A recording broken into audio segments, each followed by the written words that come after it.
Hi friends, today we are going to study a very new chapter or a topic which we called as quantization noise. In many of the books, this noise is also referred to as an A to D conversion noise. So it is either a quantization noise or we can also refer to as A to D conversion noise. Now what do you mean by A to D conversion? A to D conversion means we are going from analog signal to digital signal.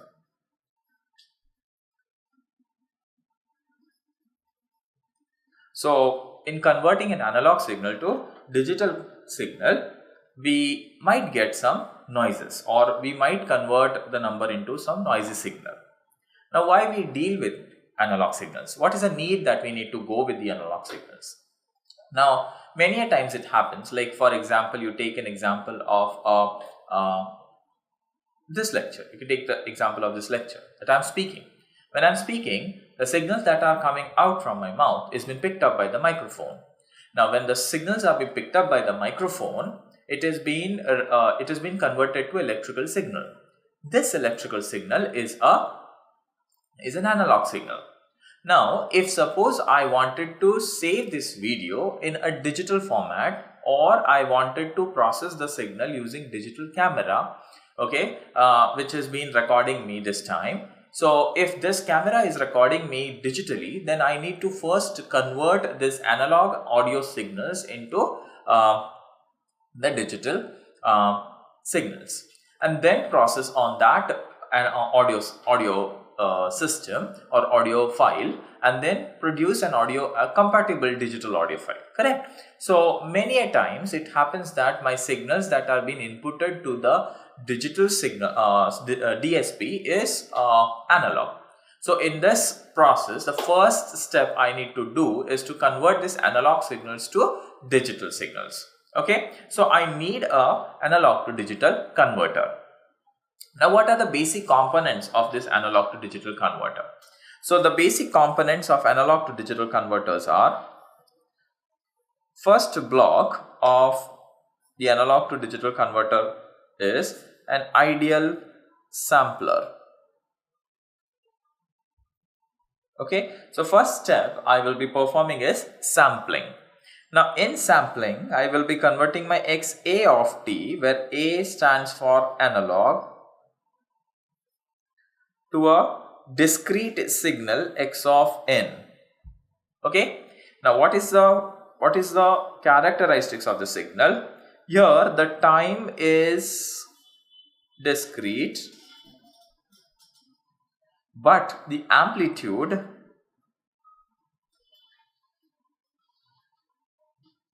is continuous. That means what I am saying is my amplitude can be anything. Anything means it might be 1 volt, it might be 1.1 volt, it might be 1.5 volt, it might be 1.6 volts, anything. Okay, so if I take a voltage in between 1 to 2 volts, it might happen that for a particular time instant, my input voltage might swing between 1 to 2 volts. So in between 1 to 2 volt, it might take infinite number of values. So this is called as infinite precision. Okay, so I am assuming that after an ideal sampler, the output that I achieve is time discrete. That means it can only occur at particular interval of time, but the amplitude is having infinite precision. But how can I accommodate an infinite precision signal? This is not at all a digital signal. Digital signal also have a finite amplitude levels, or we can say a finite precision. So there is a process in which we are going to implement, in between, which will convert this infinite precision signal to finite precision signal. So the conversion from infinite to finite is done using a quantizer. So we have the second step after ideal sampling is a quantizer. Now quantizer will give me an output x cap of n, which will not be same as that of x of n, because x of n is infinite precision, whereas x of n is finite precision. Okay, of course x of n will not be equal to x cap of n, and therefore there is a chance of an error occurrence of error. And then after that, this voltage or current signals are that is s cap of n is given to a coder, which will code this signal into x cap of equivalent of n. That means it will actually give the binary output. So after coder, I am going to receive a binary output. So what is happening over here? X of n, okay, xa of t is converted to samples, okay, by an ideal sampler. Why I am using ideal sampler? Because I am not considering what are the problems or what are the noises that is added by sampler. I am not taking into consideration that. We are considering the sampler is ideal. So first we are considering an ideal sampler. Ideal sampler will convert this analog signal into my discrete signal. Now it is not digital signal, it is discrete signal. Discrete signal characteristics is the time is discrete and the amplitude is continuous. That means it is having infinite precision. So I can also write this whole term as infinite precision. Okay, so we say that it is infinite precision. Then what we do is we apply a quantizer. What is the function of a quantizer? The function of a quantizer is to convert this infinite precision signal to finite precision signal. That means we will now also discretize the amplitude. That means x cap of n is a signal, okay, which has time and amplitude both to be discrete. So they both are now discrete. The time and amplitude both are discrete of x cap of n. Of course, x cap of n and x of n will not be the same. They will have some discriminancy in that, and that discriminancy is the added noise by the quantizer, and that we called as quantization noise, which is also called as A to D conversion noise. And finally, this level of voltage or current has been coded or been given a equivalent binary number, and that binary number is x equivalent done by the coder. Okay. Now, how we will discretize the amplitude? How can I fit in the infinite precision into finite precision? The method used by quantizer is either truncation or by rounding. So the methods used by quantizer for conversion of infinite precision to finite precisions are truncation or rounding. So it can either take a truncation method or rounding method for converting an infinite precision to finite precision signal. So let us understand that what amount of error this A to D converter will introduce if I have a finite precision. So let us consider a 3-bit quantizer. Okay, so I have a 3-bit quantizer. So I have or we can say a 3-bit coder also, no problem.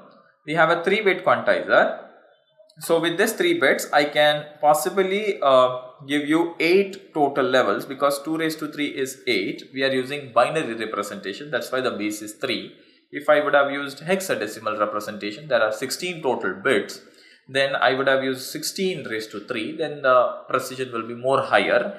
And 32 bits, 32 will be the base, and 32 raised to 3 will be again a big we say precision. Okay, so this is a binary representation. So I have 2 raised to 3, which is equal to 8-bit representation or 8 levels that I can sustain. Okay, how it is 8 levels? The 8 levels are likewise 0, 0, 0, 0, 0, 1, 0, 1, 0, 0 1 1, 1 0 0, 1 0 1, 1 1 0, and finally 1 1 1. So this is 0 to 8 levels. So this 8 levels have to be can be accommodated using 3 bits. Okay. Now how many numbers I can use? As we can see that 1 bit if I jump, okay, and we are using b plus 1 bits. That means 1 bit is towards the left of the decimal and rest 2 bits. So I am only accommodating 2 bits. So this will be 1 minus 2 raised to minus b. Yeah, correct. So the one step, if I consider the one step will be of 1 by 4, isn't it? Because this is likewise, this is my decimal point. We are referring to fractional values. So I have 2 raised to minus 1, 2 raised to minus 2. So one step is 1 by 4. Okay, and so on and so forth, it will move on. Now 8 levels I am allowed to have in my quantizer, okay, at the output of the quantizer. That means whatever input will come to me, I need to bound the input in this 8 levels only. Agreed? Okay, so what I am saying is I have 3-bit quantizer. That 3 bits if I use, then I am allowed to have 8 levels. I am considering fractional numbers. That's why I will have 1 bit which is on to the left of the binary point and 2 bits on to the right of the binary point. So total are 3 bits. So b plus 1 is 3 bits. How many b bits I am using? B bits I am using is 2. Okay. So this is 2 raised to minus 1 and minus 1, 2 raised to minus 2. So here my b is 2 and b plus 1 is 3. Correct? We are using fractional value representation. So one jump will be 1 by 4. The second number 1 by 4 means it is 0.25. Isn't it? So 0.25 plus 0.25, that is 2, right? 1 by 2. So that is 1 by 2. That is 0.25 plus 0.25, which is 0.5. Then 0.5 plus 0.25, which is 1 by 8. Correct? No, not 1 by 8. It is 1 by 2 plus 1 by 4. So 1 by 2 plus 1 by 4 is 3 by 4, which is 0.75. And then the next step will be 0.75 plus 25 is this 3 by 4.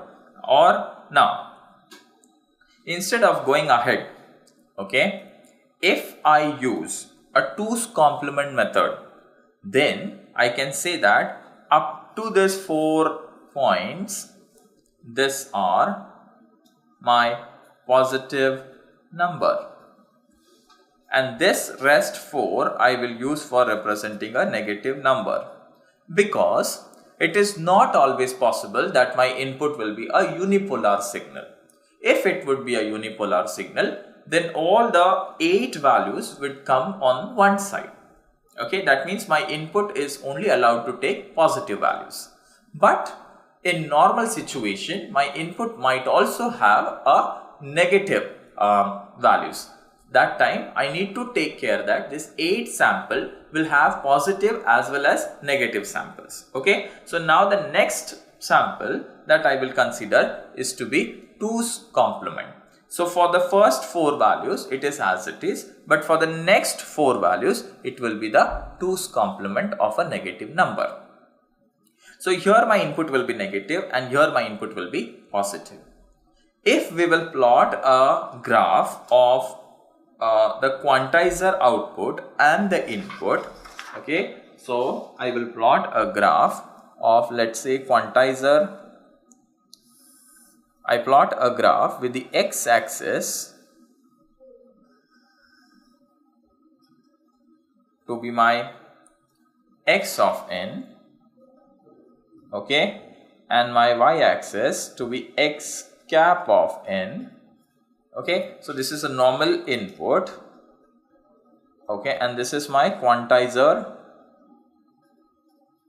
quantizer output. Okay. Now, we normally write 2 raised to minus b to be equal to delta. Okay, we write in this terms. So, now my output is allowed to move by a factor of 1 by 4 with 3 bits. Okay, so let us write this as delta, 2 delta, and this to be 3 delta. So there are 3 above, and down there will be minus delta, minus 3 delta, 2 delta, and minus 3 delta. Okay, center we have 0. So the quantized output can be anything from 0 to delta, then delta to 2 delta, and 2 delta to 3 delta. It can take discrete values. That means it can either be 0 or delta, or it can be 2 delta, or it can be 3 delta. Now, if I am inputting positive number, then the quantizer should also produce a positive number, right? So when I am changing my inputs, now I will not tell what will be the input right away. 1, 2, 3, 4, 5, 1, 2, 3, 4. Okay. Now, my input has to have only 8 total levels. My input can take anything value between 8 total level. Let us use the symmetricity property.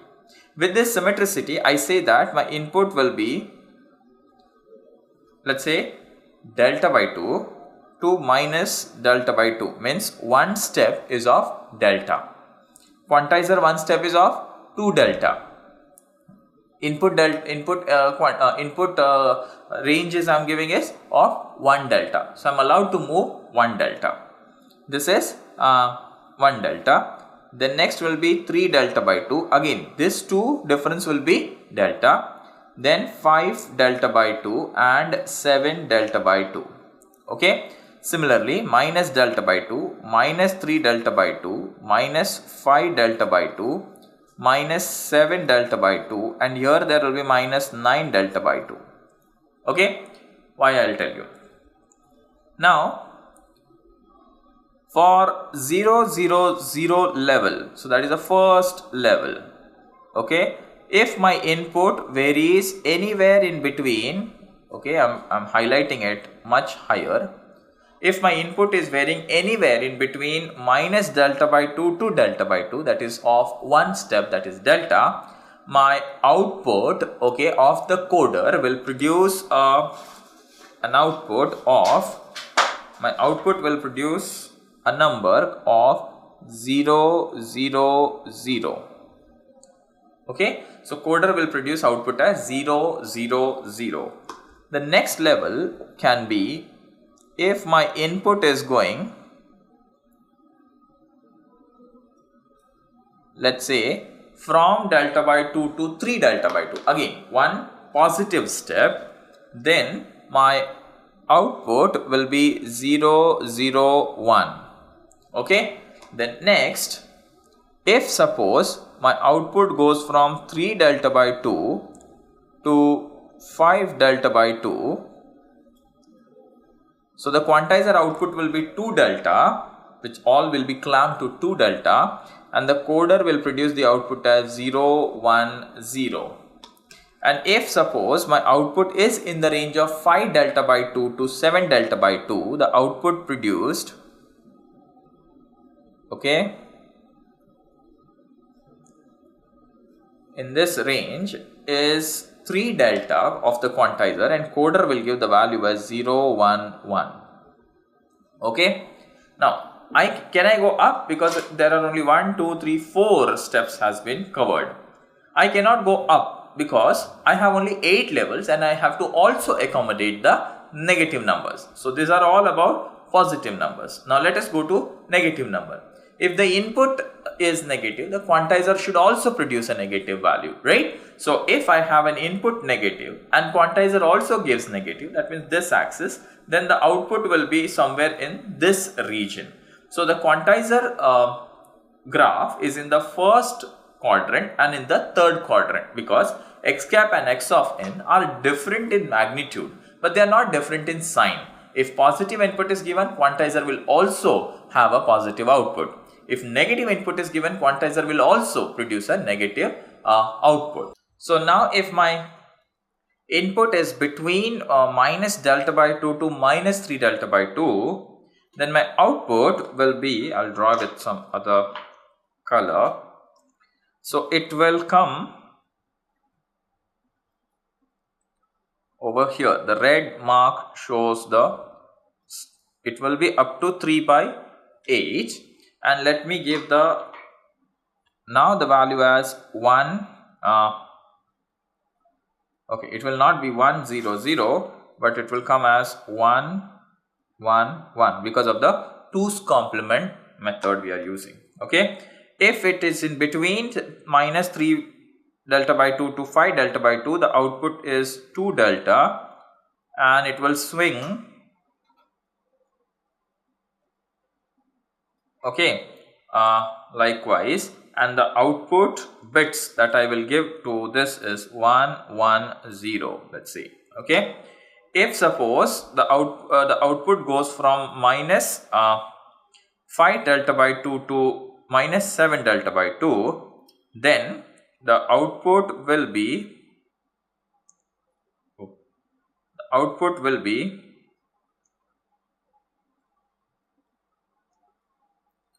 over here, and the binary values that I will can give is 1 0 1. But still there is one more level pending, because I have 7 total levels, and the 7th level is 1 0 0. So I will stretch this down. I'll write this as 4 delta, and if the now input stretches from minus 7 by 8 to minus 9 by 8, then in between this two range, the output that I will get from the coder is 1 0 0. These are all 2's complement because I have a negative input. Agreed? So when the input is from minus delta by 2 to plus delta by 2, output coder will give the value as 0 0 0. When it is from delta by 2 to 3 delta by 2, the output is 0 0 1. From 3 delta by 2 to 5 delta by 2, it is 0 1 0. And from 5 delta by 2 to 7 delta by 2, it is 0 1 1. So these are all positive numbers. So half the way all positive numbers, half the way all negative numbers. In negative numbers, when it goes from minus delta by 2 to minus 3 delta by 2, it is 1 1 1. This is benefited because if I use sign magnitude, or if I use 1's complement method, then I will have plus 0 and minus 0. Okay, that will be a hazardous situation in the quantization process. That's why we use 2's complement method. So in 2's complement, I will not have 2 zeros. Okay, so I will use 2's complement method. Here I have, in this range it will be 1 1 1. In this range it will be 1 1 0. In this range it is 1 0 1, and the final range it will be 1 0 0. If suppose now the input comes, or the input goes outside the range of 7 delta by 2, what will happen? If suppose in positive side I am going to get an input at 9 delta by 2, that is the next step, 1 delta. I am taking the precision of 1 delta. If suppose now my output goes as input goes as 9 delta by 2, I don't have any other bit to represent. What I need to do? I need to either increase the coder bits, so the levels will also increase, or what can I do? I cannot do anything. So what will happen? So whatever input comes after 7 delta by 2, all the input will be truncated or will be rounded off to 0 1 1 only. Okay, so whatever comes thereafter, okay, the output will be stabilized to 0 1 1. So above 7 by 8, above this value 7 delta by 2, okay, anything comes, then it will be clamped to or clipped to. Okay, we can say that not clamped, it is clipped. So we are going to clip the value to 0 1 1. Okay, whichever data comes. So it will be clipped to 0 1 1. That is, if you consider, that will be 3 by 4, isn't it? So all the values will be clipped to 3 by 4. Okay, and if suppose my data comes below minus 9.9 delta by 2, if the data arrives, let's say minus 11 delta by 2 is my data that has occurred, what will happen? I don't have any extra bit to show that range. So all this values and above that will be clipped to 1 0 0. Okay. Now what is 1 0 0? Looking at this factor, you can say, okay sir, it is 4, but it is not 4. Okay, because it's a 2's complement, so I need to change it. Okay, so I can write, I can actually put in words like this, using b plus 1 equals to 3 bits. Okay, total number of levels can be 8, but for bipolar signals, okay, for bipolar signals, that means it can have positive as well as negative value, we'll be using what? Okay, bipolar signal, positive numbers will be represented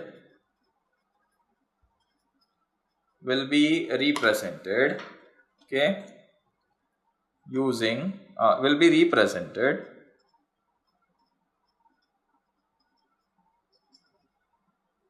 or okay represented using magnitude, and negative numbers will be represented using 2's complement. Okay, so this is the thing. Now if I have b bits to be 2, I am using 2 b bits, therefore 2 raised to minus b is nothing but what? 2 raised to minus 2, which is nothing but 1 by 4. Correct? Now if anything, so if input is above minus 7 delta by 2, what will happen? The quantizer will clip the input, will clip the output to 0 1 1 value. Now what is 0 1 1? So remember, there's a decimal point over here after 0. Okay, so 0 1 1 is nothing but its decimal equivalent will be 0 point, okay, 1 by 2 plus 1 by 4. So that will be 3 by 4, which is 0.75, or it is also 3 by 4, which I can write in general as it is nothing but 1 minus 2 raised to minus b. Okay, so all the values will be clipped to 1 minus 2 raised to minus b. You can perform this, that's not a problem. Okay, it is 1 minus 2 raised to minus 4. Okay, so 1 minus 2 raised to minus 4. So you can perform this. I'll do it over here. It is 1 minus 2 raised to minus b, which is nothing but 1 minus 2 raised to minus 2, because b is 2 in this case, which is 1 minus 1 by 4, which is equivalent to 3 by 4, which is same as that of this. Okay, so all the values above, sorry, plus, not minus, I'm extremely sorry. All the values above plus 7 delta by 2 will be quantized to, or will be clipped to the output value of 0 1 1, and whichever, and that can be generally written as, because I'm considering 3 bits, that's why the value comes as 0 1 1. If in general b bits if I'm using, then it will be 1 minus 2 raised to minus b. Okay, and if suppose I go below minus 9 delta by 2, okay, So if input goes below minus 9 delta by 2, then the output is clipped to what it is clipped to. It is clipped to 100, but this is 2's complement. So first I need to develop a normal magnitude of this 2's complement. So how we will perform the 2's complement? I will take first the 1's complement. When I take 1's complement, invert all the bits. So this will be 0, 1, 1. Then for the 2's complement, okay, we will add 1 to this number. So that will give 0, 1 carry, 0, 1 carry, 1 plus 1, 0, 1 carry.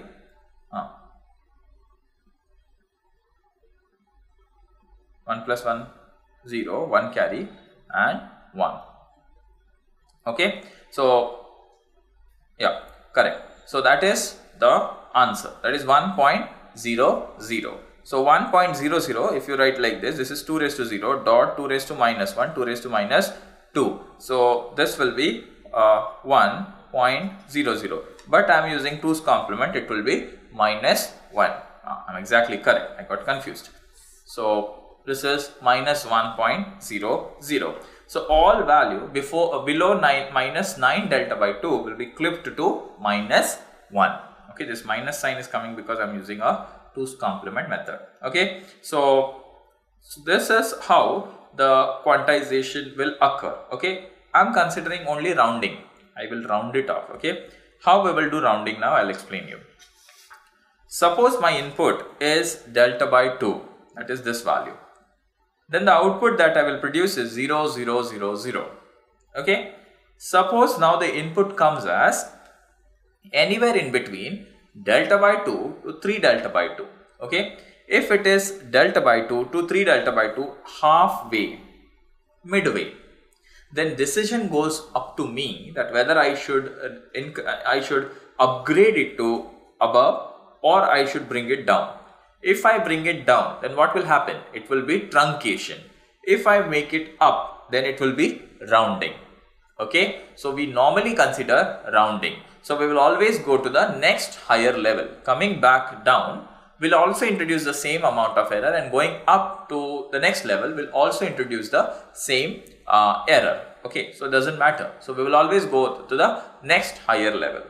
So what you have seen, that my now amplitude is also discretized. It is chopped off. It cannot take any infinite values. It can only take delta, 2 delta, 3 delta. Down it can take minus delta, minus 2 delta, minus 3 delta and minus 4 delta, where delta is 2 raised to minus b.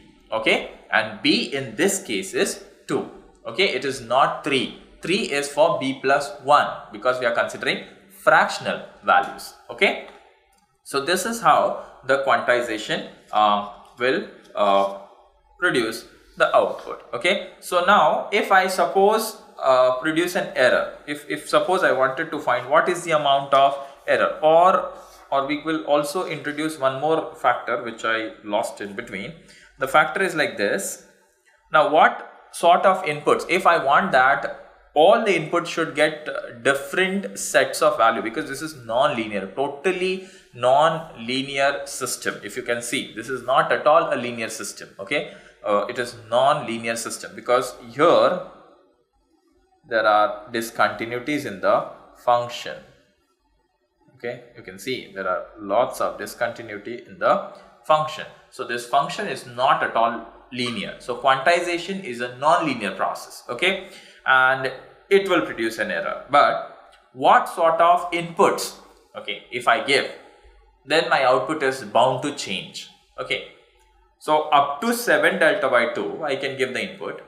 Okay, and lower up to 9 delta by 2 I can give the input, and my outputs will be changing according to the data. Okay, but after 7 delta by 2 and minus 9 delta by 2, my output will be clipped.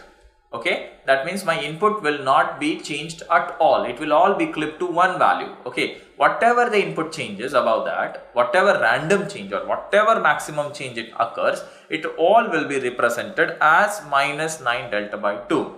So so minus 9 delta by 2 to 7 delta by 2 can be called as my full scale range of an ADC.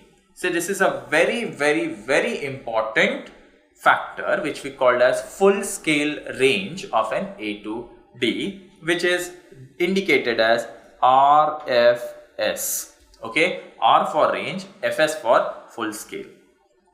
And the range of full scale is related to the step size. Okay, it is very much related, closely related to the step size.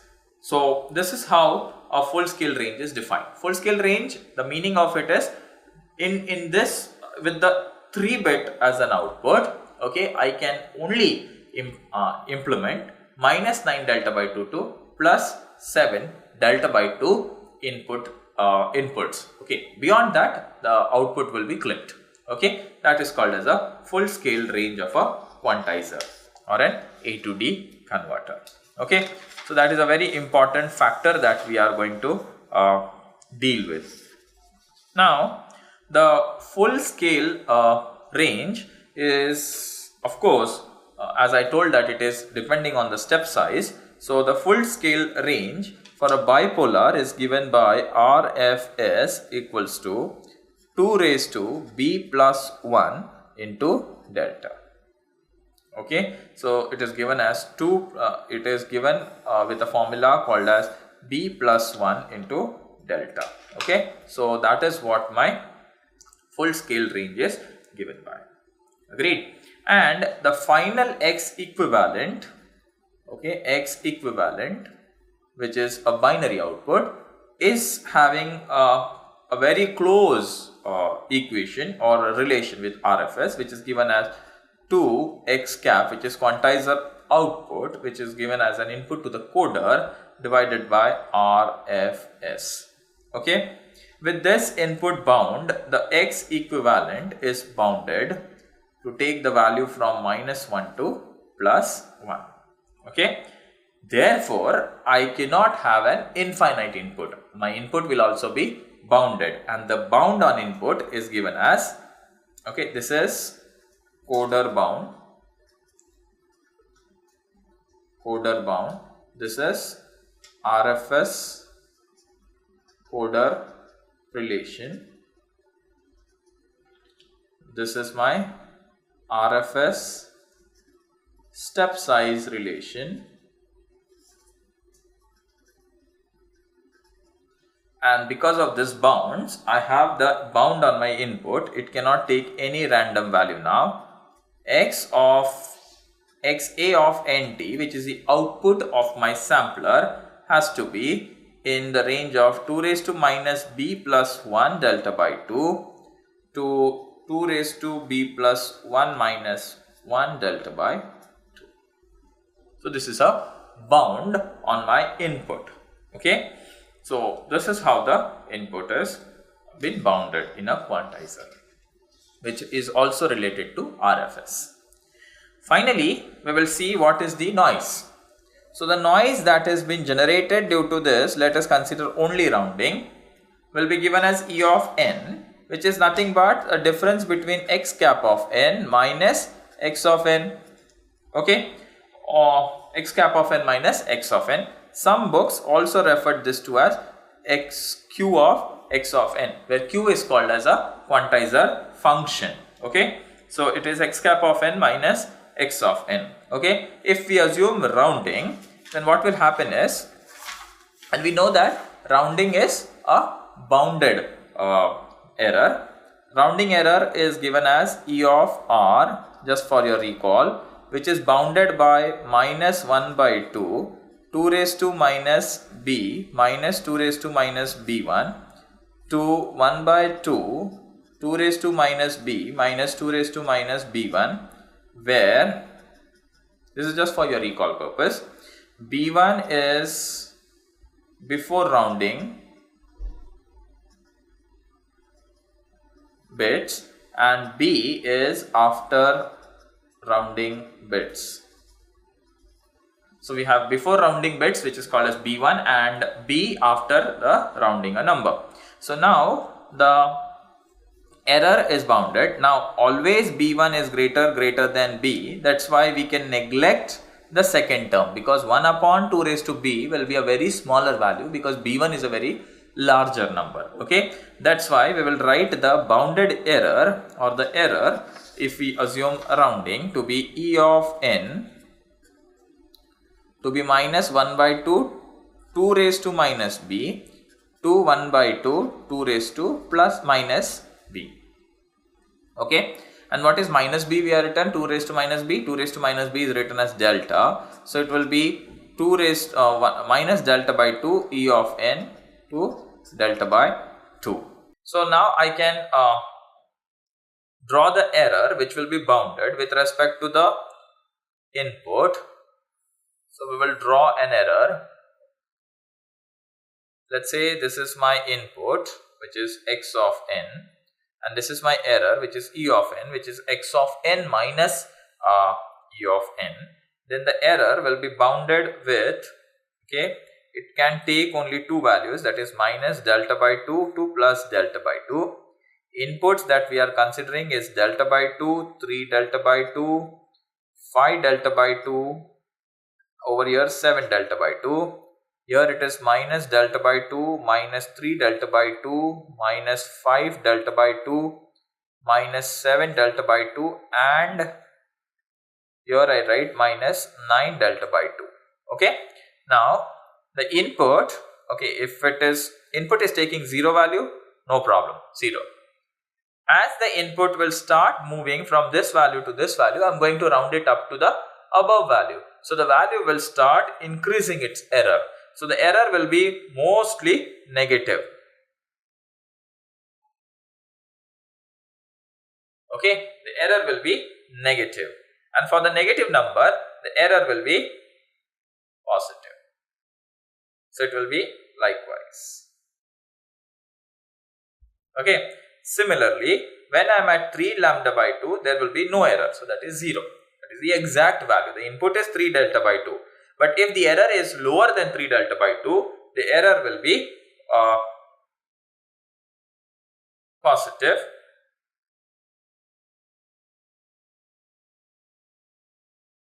And if it is going towards 5 delta by 2, the error will be negative up to minus delta by 2. Similar way, if it goes like this, then it will come up here. Okay, and after I'm extremely sorry, it will all be of the same range. It will not exceed. It will not exceed with exceeding inputs. Okay, it will remain in the same bound. It should be in this bound only. It should not exceed out. This is not there. It is up to here. It is up to here. Okay, likewise. Okay, now if suppose my input is increasing from 7 delta by 2, then what is going to happen? I am going to clip. Okay, to 0, 1, 1. That is the final value. That means 3 delta. Okay, so what will be the difference between the input and the quantized output? It will be vast. It will start increasing. It will increase and go on increasing, and after delta by 2, it will go on increasing linearly. Okay, this point is called as a saturation point. Okay, this point is called as a saturation point or saturation error. Okay, now after the same thing will happen over here also. The function will be going from minus delta by 2 to delta by 2. Okay,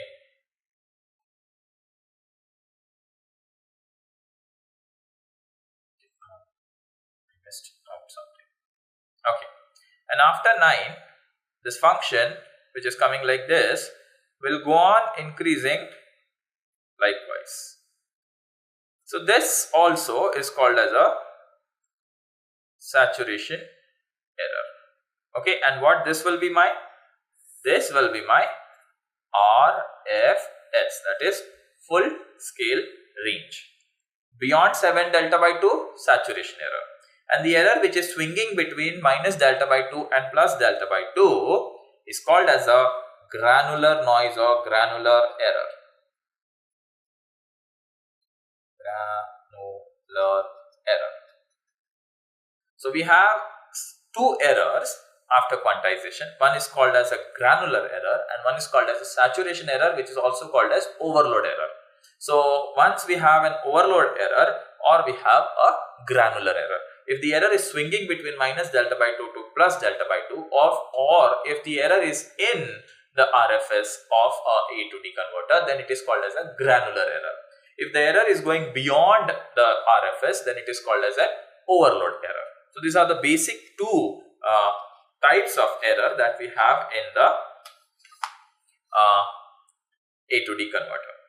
Now let us say that the input that we consider over here is very beautiful. It was taking only in the step of delta. The change is in the step of delta. Okay, that means I am saying that input will be varying from either minus delta by 2 to plus delta by 2. So the overall change is delta. But this might not happen always. The input might take any random values because the input might be a statistical input, like for voice or for a seismographic signals or signal coming from an earthquake sensor. These are all random signals. The input might be taking all sorts of random values. Then it is really not peculiar or very easy to characterize the error in some bounded specification. But we need to take help of statistical theory to understand and analyze such type of errors. So if my input is very random, then we will be using a statistical model of error. So how we use the statistical model of an error? So the statistical model of error is done like this. First, we consider that the error signal, which is now a random process, to be a WSS white noise process. What do you mean by WSS? WSS stands for wide sense stationary white noise process. So E of n, the first assumption I am making that E of n is statistical. It's a random process. And which type of random process? The random process is white noise WSS, that is wide sense stationary process, and it is uniformly distributed over one sample period. That we will consider one sample period, how it looks like. Second assumption says that E of n are uncorrelated to input. That means they are coming only from the system and they don't have any dependency on the inputs. Okay, and various errors are occurring at different relation. There is no interconnect between them. So they all are independent and they all are uncorrelated to the inputs. Okay, so whatever happens at the input, the error remains the same. That is meant by uncorrelation. There is no correlation with them. They are independent of each other. And last assumption I am making that the input sequence, that is I am putting a bound on x of n, it is also a stationary random process. A stationary random process. Okay, so what we have done, we went from a very deterministic way to a very random way or very statistical way, in which I am considering my input to be a very statistical phenomena, and we are stating that it's a random process. Therefore, the error will also be a random process. And to simplify our calculations, we will assume that the error is a wide sense stationary white noise random process, and it is uniformly distributed. That means it will follow a Gaussian curve, and the inputs are all uncorrelated.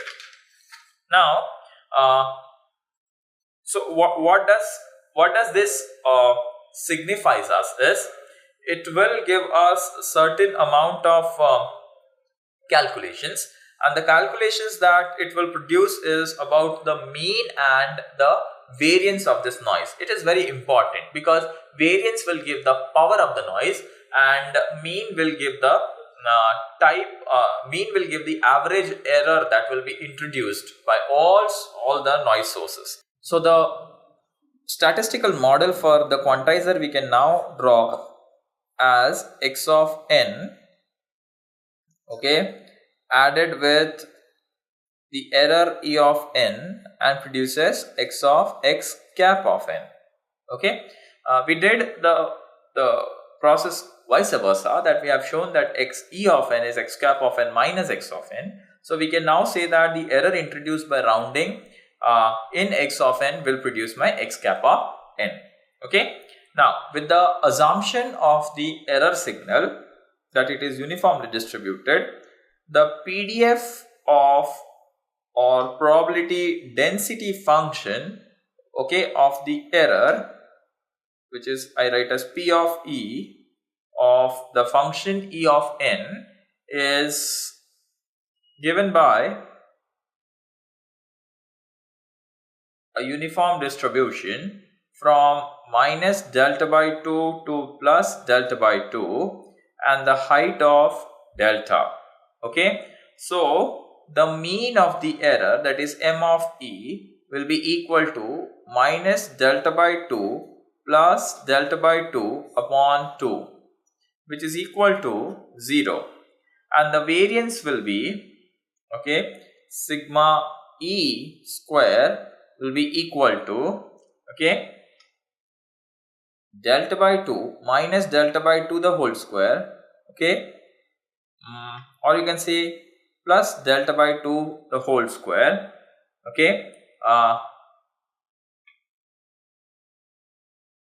plus delta by 2 the whole square by 2, sorry, minus of minus delta by 2 the whole square. So sigma E square by not 2, it's by 12, which is equal to delta square by 12.